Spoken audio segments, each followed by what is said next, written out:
Tapi kali ini berbeda ya. Cara pandang publik dalam melihat, katanya kalau bahasa media 02 itu kubunya kawin paksa. Dulu-dulu tuh susah PKS ketemu PKB itu seperti ya benes sama wasumur lah. Bahwa orang yang punya ideologi itu akan lebih mudah bersatu dengan orang lain yang punya ideologi, walaupun ideologinya berbeda. Timbang dengan orang-orang yang ngambang di dunia ini, hidup kayak ya kan, antara hidup atau mati, yang dipikirin hanya uang sama kekuasaan. Orang-orang yang punya ideologi kuat, yang punya prinsip, ideologi kan ini prinsip kehidupan, itu tahu batasan-batasan.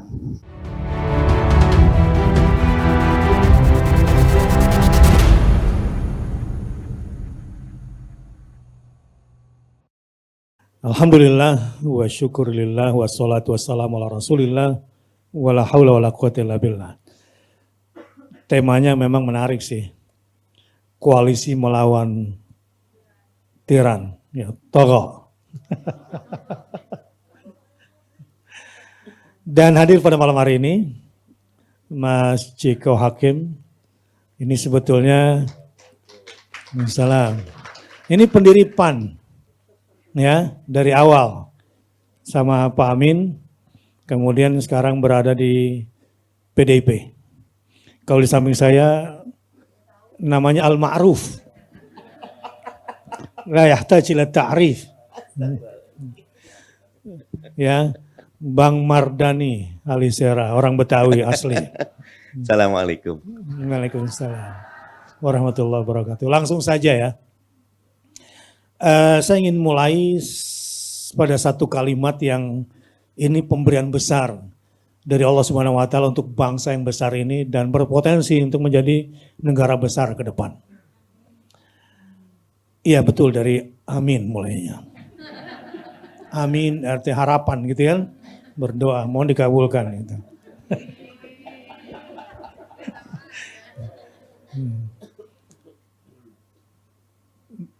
Jadi begini,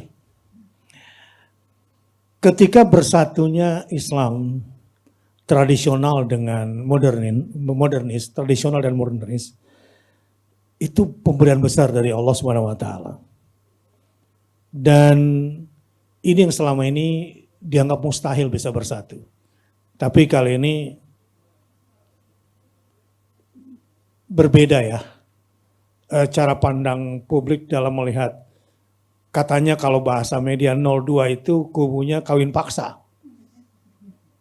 Kalau di sini kubunya pemberian dari Tuhannya. Tiba-tiba ketemu. Dulu-dulu tuh susah PKS ketemu PKB itu seperti ya benes sama wasumur lah. Susah untuk ketemu, tapi apa yang membuat mereka bisa bertemu, ini sebuah kekuatan. Tetapi yang menarik lagi, tanda-tanda lebih kuat lagi datang. Ketika PDIP dengan ideologi nasionalis religiusnya, walaupun orang sering bilang kiri, nanti kita korek ya, kayaknya kok bisa bersatu ya. Nah ini yang saya mau tanya, emang mungkin koalisi Bang?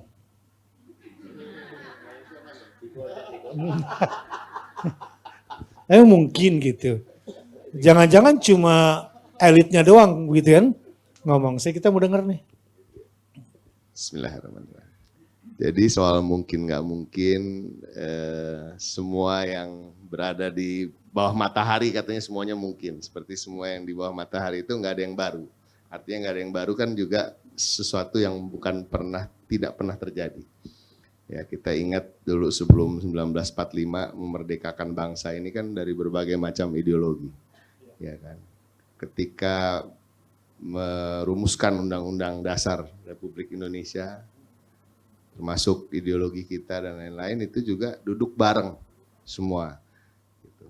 Ketika PNI dulu zaman Soekarno pernah koalisi dengan Masyumi, ya kan? Bung Karno meminta Muhammad Natsir menjadi Perdana Menteri. Nah ini, dan itu sampai intinya seperti saya katakan sebelumnya tadi di kita makan-makan ya Ustaz, bahwa orang yang punya ideologi itu akan lebih mudah bersatu dengan orang lain yang punya ideologi, walaupun ideologinya berbeda.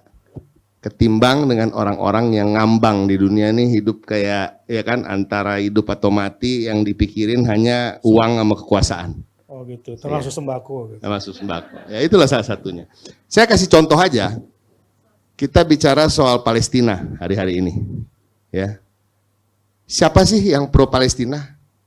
Kalau kita membaca mencari menggali di seluruh dunia kita baca ya. Siapa aja yang pro Palestina nih? Itu yang berideologi kiri dan yang muslim. Gitu. Artinya orang-orang yang punya ideologi itu pada tataran tertentu dia bertemu di soal kebenaran yang hakiki. Jadi mereka punya values, punya nilai-nilai yang sama di ujung. Menujunya berbeda-beda, ya kan? Kan ini cuma masalah menuju aja, ideologi itu kan menujunya. Tapi kebenarannya sama. Kebenaran artinya bahwa penindasan itu suatu hal yang tidak bagus. Iya.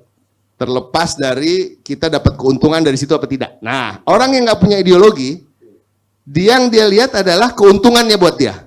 Masalah itu sebuah penindasan atau masalah itu sebuah kezaliman, kekejian, kebengisan, itu nomor 2. Nomor 1, gue dapat untung nggak dari situ? Kalau gue dapat untung ya gue tepuk tangan, gue tindas, ya kan?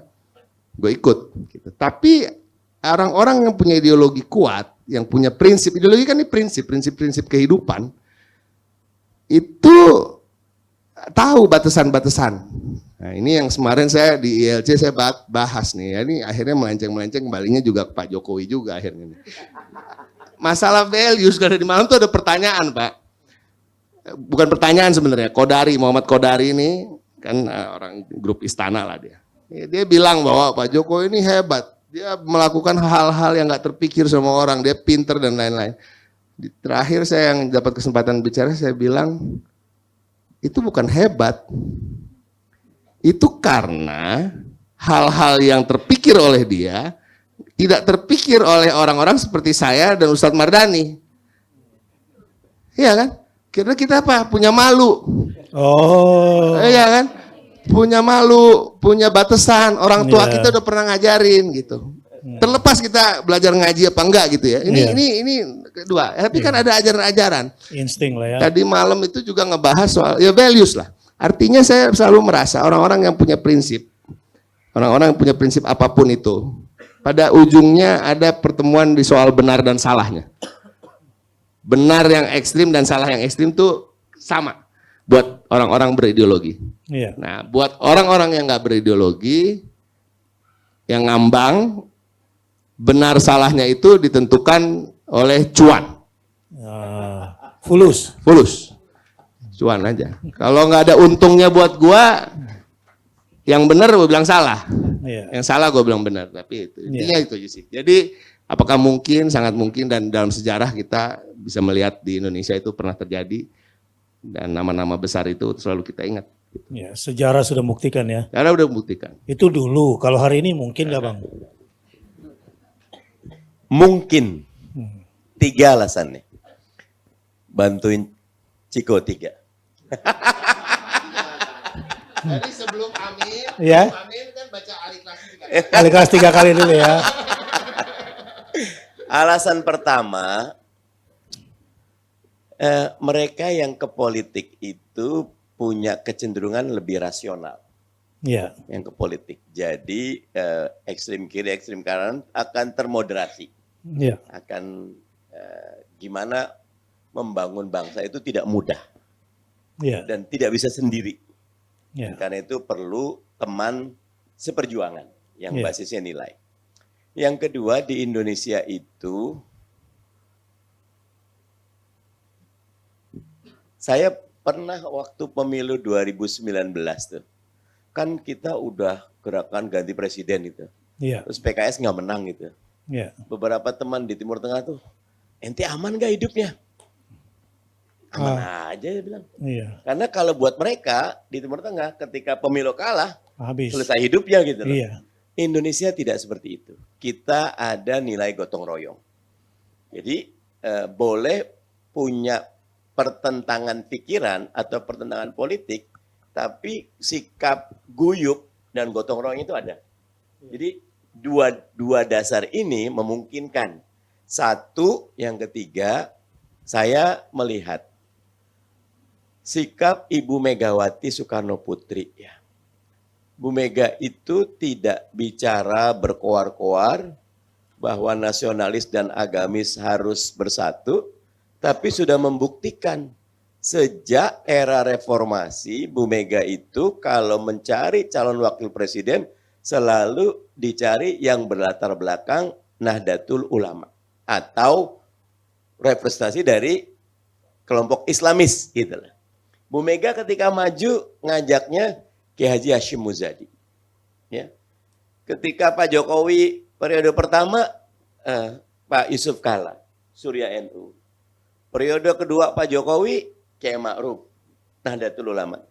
Ganjar sekarang ngajaknya Pak Mahfud MD. Artinya sangat mungkin. Gitu. Ya itu fakta ya berarti ya. Ada 3 fakta yang diangkat tadi. Menarik. Jadi sebetulnya ke depan Indonesia ini berpotensi untuk menjadi negara besar. Dengan modal ideologi. Dalam bahasa pergerakan kita mengenal istilah begini. Gerakan yang tidak didasari oleh ideologi seperti menegakkan benang basah. Itu tadi yang cuma modal cuan, ya, transaksional, hitung-hitungan election, yang cuma di situ berpolitiknya nggak bisa negara itu bisa maju. Nah, cuma memang ini juga given lah sifatnya kalau menurut saya. Kalau dulu Masyumi bisa bersatu dengan PNI, menjadi kuat Indonesia kemudian begitu kokoh kemerdekaannya, walau di tengah jalan pada akhirnya terjadi friksi. Sepertinya nih 2024 nih kalau kejadian, ini kekuatan ideologis, bayangkan PKS yang partai kader, PDIP juga partai kader militan juga. Yang kalau dua-duanya bersatu jaga